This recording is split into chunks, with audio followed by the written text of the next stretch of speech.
يا أيها النبي قل لأزواجك وبناتك ونساء المؤمنين يدنين عليهن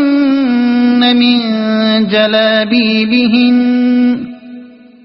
ذلك أدنى أن يعرفن فلا يؤذين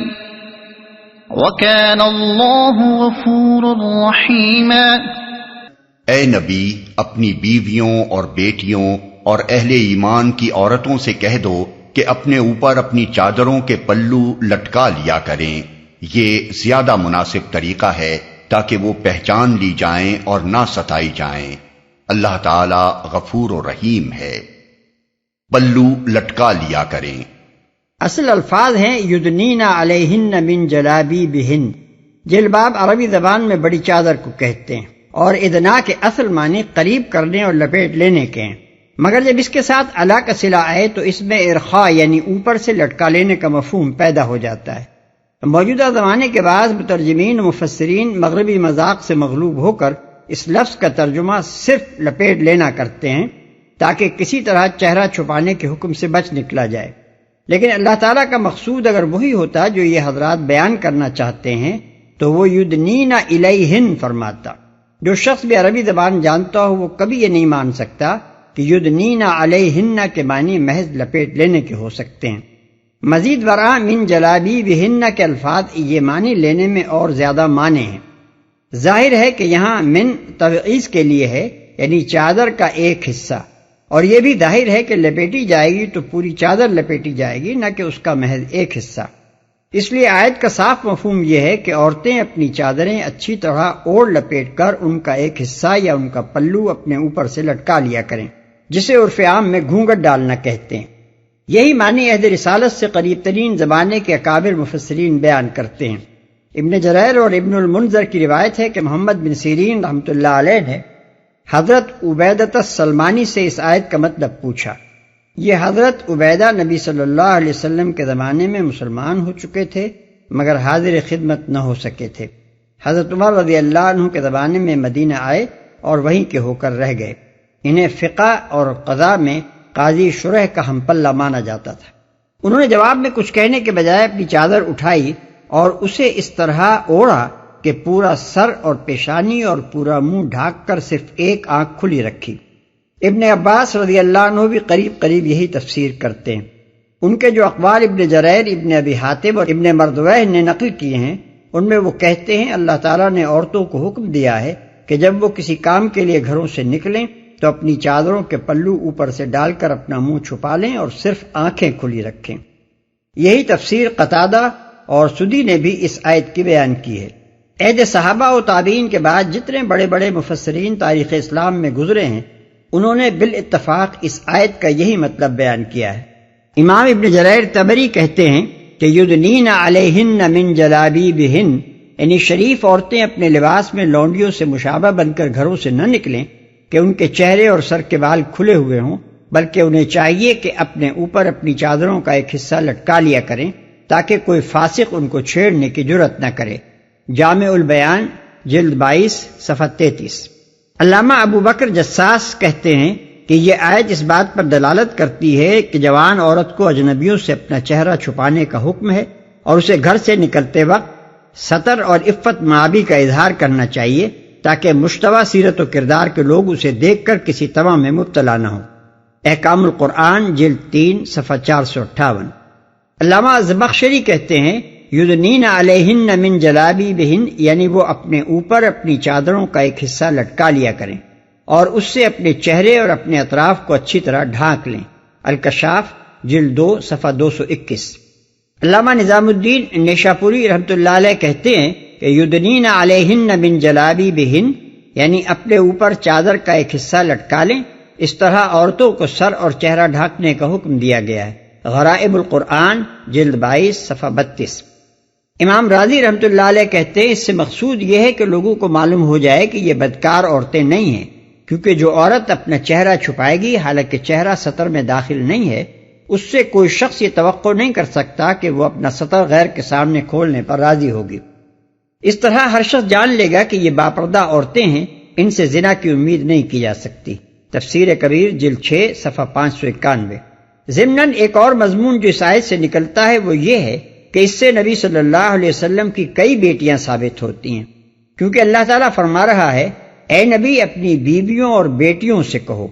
یہ الفاظ ان لوگوں کے قول کی قطعی تردید کر دیتے ہیں جو خدا سے بے خوف ہو کر بے تکلف یہ دعویٰ کرتے ہیں کہ نبی صلی اللہ علیہ وسلم کی صرف ایک صاحبزادی حضرت فاطمہ رضی اللہ عنہا تھیں، اور باقی صاحبزادیاں حضور صلی اللہ علیہ وسلم کی اپنی صلبی بیٹیاں نہ تھیں بلکہ گیلڑ تھیں۔ یہ لوگ تعصب میں اندھے ہو کر یہ بھی نہیں سوچتے کہ اولاد رسول صلی اللہ علیہ وسلم کے نسب سے انکار کر کے وہ کتنے بڑے جرم کا ارتکاب کر رہے ہیں، اور اس کی کیسی سخت جواب دہی انہیں آخرت میں کرنی ہوگی۔ تمام معتبر روایات اس بات پر متفق ہیں کہ حضرت خدیجہ رضی اللہ عنہا کے بطن سے حضور صلی اللہ علیہ وسلم کی صرف ایک بیٹی حضرت فاطمہ رضی اللہ عنہا ہی نہ تھیں بلکہ 3 اور بیٹیاں بھی تھیں۔ حضور صلی اللہ علیہ وسلم کے قدیم ترین سیرت نگار محمد ابن اسحاق حضرت خدیجہ رضی اللہ عنہا سے حضور صلی اللہ علیہ وسلم کے نکاح کا ذکر کرنے کے بعد کہتے ہیں ابراہیم کے سوا نبی صلی اللہ علیہ وسلم کی تمام اولاد انہی کے بطن سے پیدا ہوئی، اور ان کے نام یہ ہیں قاسم اور طاہر و طیب اور زینب اور رقیہ اور ام کلثوم اور فاطمہ۔ سیرت ابن ہشام جلد اول صفحہ 202۔ مشہور ماہر علم انساب ہشام بن محمد بن صائب کلبی کا بیان ہے کہ مکے میں نبوت سے قبل نبی صلی اللہ علیہ وسلم کے ہاں سب سے پہلے قاسم پیدا ہوئے، پھر زینب رضی اللہ عنہا، پھر رقیہ رضی اللہ عنہا، پھر ام کلثوم رضی اللہ عنہا۔ طبقات ابن سعد جلد اول صفحہ 133۔ ابن حزم رحمۃ اللہ علیہ نے جوامع السیرہ میں لکھا ہے کہ حضرت خدیجہ رضی اللہ عنہا کے بطن سے حضور صلی اللہ علیہ وسلم کی 4 لڑکیاں تھیں۔ سب سے بڑی حضرت زینب رضی اللہ عنہا، ان سے چھوٹی رقیہ رضی اللہ عنہا، ان سے چھوٹی فاطمہ رضی اللہ عنہا، اور ان سے چھوٹی ام کلثوم رضی اللہ عنہا۔ صفحہ 38 اور 39۔ طبری، ابن سعد، ابو جعفر محمد بن حبیب صاحب الکتاب المباحر اور ابن عبد البر صاحب کتاب الاستیاب مستند حوالوں سے بیان کرتے ہیں کہ نبی صلی اللہ علیہ وسلم سے پہلے حضرت خدیجہ رضی اللہ عنہا کے 2 شوہر گزر چکے تھے، ایک ابو حالہ تمیمی جس سے ان کے ہاں ہند بن ابو حالہ پیدا ہوئے، دوسرے عتیق بن عائز مخزومی جس سے ان کے ہاں ایک لڑکی ہند نامی پیدا ہوئی۔ اس کے بعد ان کا نکاح حضور صلی اللہ علیہ وسلم سے ہوا، اور تمام علماء انساب متفق ہیں کہ آپ صلی اللہ علیہ وسلم کے صلب سے ان کے ہاں وہ 4 صاحبزادیاں پیدا ہوئیں جن کے نام اس سے پہلے آپ سن چکے ہیں۔ ملاحظہ ہو طبری جلد 2 صفحہ 411، طبقات ابن سعد جلد 8 صفحہ 14 تا 16، کتاب المبحرس صفحہ 78، 79 اور 452، الاستیاب جلد 2 صفحہ 718۔ ان تمام بیانات کو قرآن مجید کی یہ تصریح قطعی الثبوت بنا دیتی ہے کہ حضور صلی اللہ علیہ وسلم کی ایک ہی صاحبزادی نہ تھیں بلکہ کئی صاحبزادیاں تھیں۔ نہ ستائی جائیں۔ پہچان لی جائیں سے مراد یہ ہے کہ ان کو اس سادہ اور حیادار لباس میں دیکھ کر ہر دیکھنے والا جان لے کہ وہ شریف اور باعصمت عورتیں ہیں، آوارہ اور کھلاڑی نہیں ہیں کہ کوئی بد کردار انسان ان سے اپنے دل کی تمنا پوری کرنے کی امید کر سکے۔ نہ ستائی جائے سے مراد یہ ہے کہ ان کو نہ چھیڑا جائے، ان سے تعرض نہ کیا جائے۔ اس مقام پر ذرا ٹھہر کر یہ سمجھنے کی کوشش کیجئے کہ قرآن کا یہ حکم اور وہ مقصد حکم جو اللہ تعالیٰ نے خود بیان کر دیا ہے، اسلامی قانون معاشرت کی کیا روح ظاہر کر رہا ہے۔ اس سے پہلے سورہ نور آیت 31 میں یہ ہدایت گزر چکی ہے کہ عورتیں اپنی آرائش و زیبائش کو فلاں فلاں قسم کے مردوں اور عورتوں کے سوا کسی کے سامنے ظاہر نہ کریں، اور زمین پر پاؤں مارتی ہوئی بھی نہ چلیں کہ لوگوں کو اس زینت کا علم ہو جو انہوں نے چھپا رکھی ہے۔ اس حکم کے ساتھ اگر سورہ احزاب کی اس آیت کو ملا کر پڑھا جائے تو صاف معلوم ہو جاتا ہے کہ یہاں چادر اوڑھنے کا جو حکم ارشاد ہوا ہے اس کا منشا اجنبیوں سے زینت چھپانا ہی ہے، اور ظاہر ہے کہ یہ منشا اسی صورت میں پورا ہو سکتا ہے جبکہ چادر بجائے خود سادہ ہو، ورنہ ایک مزین اور جاذب نظر کپڑا لپیٹ لینے سے تو یہ منشا الٹا اور فوت ہو جائے گا۔ اس پر مزید یہ کہ اللہ تعالیٰ صرف چادر لپیٹ کر زینت چھپانے ہی کا حکم نہیں دے رہا ہے بلکہ یہ بھی فرما رہا ہے کہ عورتیں چادر کا ایک حصہ اپنے اوپر سے لٹکا لیا کریں۔ کوئی معقول آدمی اس ارشاد کا مطلب اس کے سوا کچھ نہیں لے سکتا کہ اس سے مقصود گھونگھٹ ڈالنا ہے تاکہ جسم و لباس کی زینت چھپنے کے ساتھ ساتھ چہرہ بھی چھپ جائے۔ پھر اس حکم کی علت اللہ تعالیٰ خود یہ بیان فرماتا ہے کہ یہ وہ مناسب ترین طریقہ ہے جس سے یہ مسلمان خواتین پہچان لی جائیں گی اور اذیت سے محفوظ رہیں گی۔ اس سے خود بخود یہ بات ظاہر ہو جاتی ہے کہ یہ ہدایت ان عورتوں کو دی جا رہی ہے جو مردوں کی چھیڑ چھاڑ اور ان کی نظر بازی اور ان کے شہوانی التفات سے لذت اندوز ہونے کے بجائے اس کو اپنے لیے تکلیف دہ اور اذیت ناک محسوس کرتی ہیں، جو معاشرے میں اپنے آپ کو آبرو باختہ شمع انجمن قسم کی عورتوں میں شمار نہیں کرانا چاہتی بلکہ عفت مآب چراغ خانہ ہونے کی حیثیت سے معروف ہونا چاہتی ہیں۔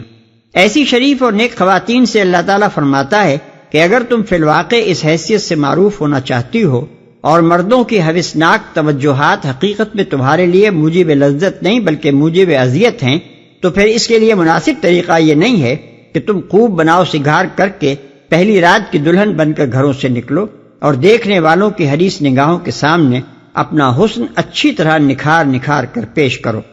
بلکہ اس غرض کے لیے تو مناسب ترین طریقہ یہی ہو سکتا ہے کہ تم ایک سادہ چادر میں اپنی ساری آرائش و زیبائش کو چھپا کر نکلو، اپنے چہرے پر گھونگھٹ ڈالو اور اس طرح چلو کہ زیور کی جھنکار بھی لوگوں کو تمہاری طرف متوجہ نہ کرے۔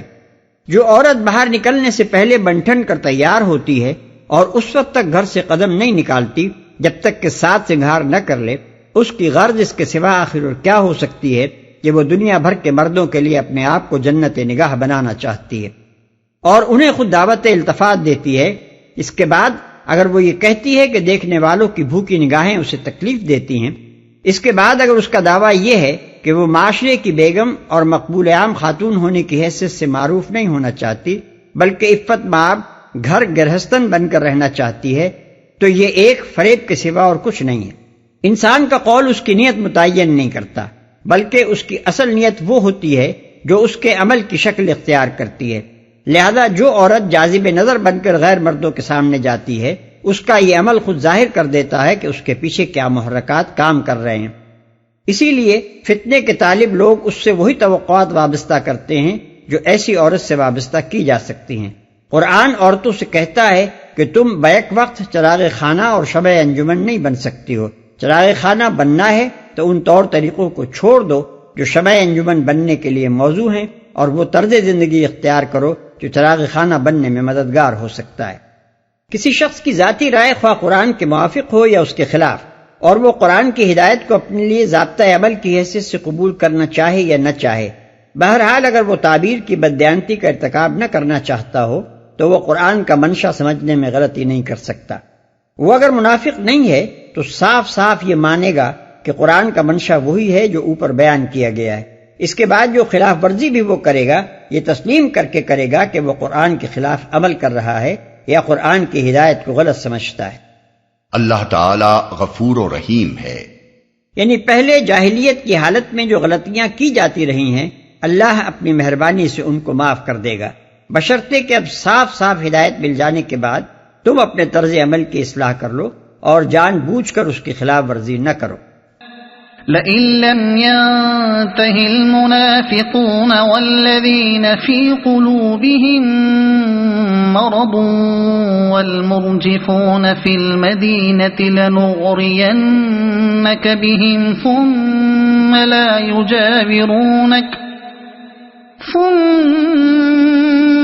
يجاورونك فيها إلا قليلا۔ اگر منافقین اور وہ لوگ جن کے دلوں میں خرابی ہے اور وہ جو مدینے میں ہیجان انگیز افواہیں پھیلانے والے ہیں اپنی حرکتوں سے باز نہ آئے تو ہم ان کے خلاف کارروائی کرنے کے لیے تمہیں اٹھا کھڑا کریں گے، پھر وہ اس شہر میں مشکل ہی سے تمہارے ساتھ رہ سکیں گے۔ جن کے دلوں میں خرابی ہے، دل کی خرابی سے مراد یہاں دو قسم کی خرابیاں ہیں، ایک یہ کہ آدمی اپنے آپ کو مسلمانوں میں شمار کرانے کے باوجود اسلام اور مسلمانوں کا بدخواہ ہو، دوسری یہ کہ آدمی بدنیتی، آوارگی اور مجرمانہ ذہنیت میں مبتلا ہو اور اس کے ناپاک رجحانات اس کی حرکات و سکنات سے پھوٹے پڑتے ہوں۔ افواہیں پھیلانے والے ہیں، اس سے مراد وہ لوگ ہیں جو مسلمانوں میں گھبراہٹ پھیلانے اور ان کے حوصلے پست کرنے کے لیے آئے دن مدینے میں اس طرح کی خبریں اڑایا کرتے تھے کہ فلاں جگہ مسلمانوں کو بڑی زک پہنچی ہے اور فلاں جگہ مسلمانوں کے خلاف بڑی طاقت جمع ہو رہی ہے، عنقریب مدینے پر اچانک حملہ ہونے والا ہے۔ اس کے ساتھ ان کا ایک مشغلہ یہ بھی تھا کہ وہ خاندان نبوت اور شرفائے مسلمین کی خانگی زندگی کے متعلق طرح طرح کے افسانے گھڑتے اور پھیلاتے تھے تاکہ اس سے عوام میں بدگمانیاں پیدا ہوں اور مسلمانوں کے اخلاقی اثر کو نقصان پہنچے۔ ملعونین اینما ثقفوا اخذوا وقتلوا تقتیلا سنت اللہ فی الذین خلوا من قبل ولن تجد لسنت اللہ تبدیلا۔ ان پر ہر طرف سے لعنت کی بوچھاڑ ہوگی، جہاں کہیں پائے جائیں گے پکڑے جائیں گے اور بری طرح مارے جائیں گے۔ یہ اللہ کی سنت ہے جو ایسے لوگوں کے معاملے میں پہلے سے چلی آ رہی ہے، اور تم اللہ کی سنت میں کوئی تبدیلی نہ پاؤ گے۔ یعنی یہ کہ اللہ کی شریعت کا ایک مستقل ضابطہ ہے کہ ایک اسلامی معاشرے اور ریاست میں اس طرح کے مفسدین کو کبھی پھلنے پھولنے کا موقع نہیں دیا جاتا۔ جب بھی کسی معاشرے اور ریاست کا نظام خدائی شریعت پر قائم ہوگا، اس میں ایسے لوگوں کو پہلے متنبع کر دیا جائے گا تاکہ وہ اپنی روش بدل دیں، اور پھر جب وہ باز نہ آئیں گے تو سختی کے ساتھ ان کا استحصال کر ڈالا جائے گا۔ يسألك الناس عن الساعة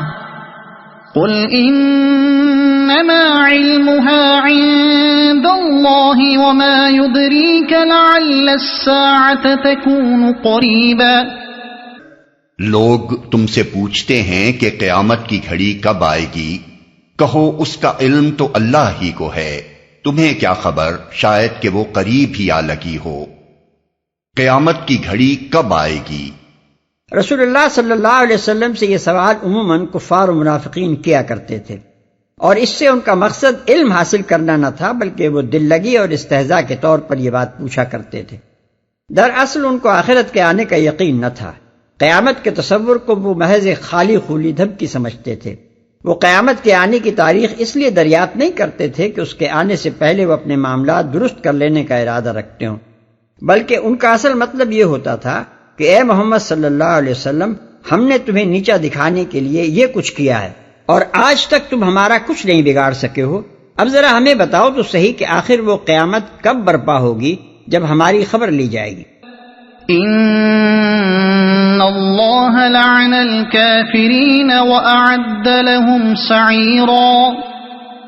خالدین فیہا ابدا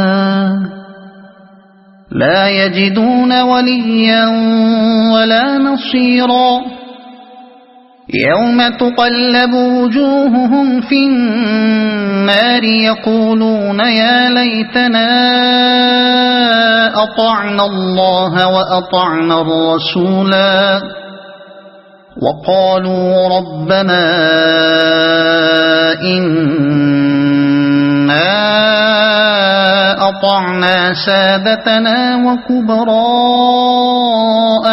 فأضلونا السبيلا ربنا آتهم ضعفين من العذاب والعنهم لعنا كبيرا۔ بہرحال یہ یقینی امر ہے کہ اللہ نے کافروں پر لعنت کی ہے اور ان کے لیے بھڑکتی ہوئی آگ مہیا کر دی ہے جس میں وہ ہمیشہ رہیں گے، کوئی حامی و مددگار نہ پا سکیں گے۔ جس روز ان کے چہرے آگ پر الٹ پلٹ کیے جائیں گے، اس وقت وہ کہیں گے کہ کاش ہم نے اللہ اور رسول کی اطاعت کی ہوتی، اور کہیں گے اے رب ہمارے، ہم نے اپنے سرداروں اور اپنے بڑوں کی اطاعت کی اور انہوں نے ہمیں راہ راست سے بے راہ کر دیا، اے رب ان کو دوہرا عذاب دے اور ان پر سخت لعنت کر۔ یہ مضمون قرآن مجید میں متعدد مقامات پر بیان ہوا ہے۔ مثال کے طور پر مذکورہ مقامات ملاحظہ ہوں: اعراف 187، النازعات 42 اور 46، سبا 3 اور 5، الملک 24 اور 27، المطففین 10 اور 17، الحجر 2 اور 3، الفرقان 27 اور 29، حامیم السجدہ 26 اور 29۔